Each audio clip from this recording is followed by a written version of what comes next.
Spain में DGT Pegasus helicopter की बड़ी कार्रवाई। 168 किलोमीटर फी घंटा की रफ्तार से गाड़ी पकड़ी गई।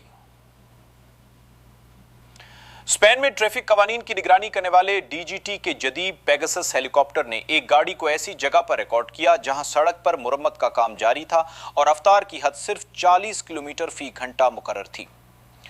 पेगासस हेलीकॉप्टर तकरीबन 300 मीटर की बुलंदी से प्रवास करता है और उसमें नस्ब हाई रिजोल्यूशन कैमरे और रफ्तार नापने वाला निजाम कई सौ मीटर दूर से भी गाड़ी की रफ्तार इंतहाई दुरुस्तगी के साथ रिकॉर्ड कर सकते हैं। यही वजह है कि बहुत से ड्राइवरों को मालूम भी नहीं होता कि उनकी निगरानी फिजा से की जा रही है।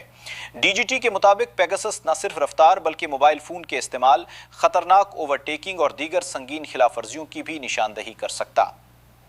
हुकाम के मुताबिक गाड़ी 168 किलोमीटर फी घंटा की रफ्तार से चल रही थी, यानी मुकर्ररा हद से 128 किलोमीटर फी घंटा ज्यादा।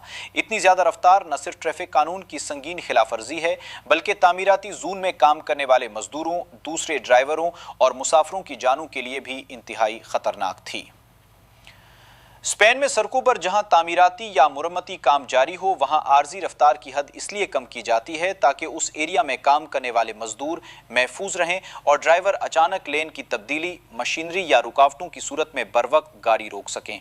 40 किलोमीटर फी घंटा की जगह 168 किलोमीटर फी घंटा की रफ्तार से गाड़ी चलाने की सूरत में ड्राइवर के पास रद्द-ए-अमल जाहिर करने के लिए तकरीबन कोई वक्त नहीं बचता, जिससे एक मामूली गलती भी जानलेवा हादसे में तब्दील हो सकती है।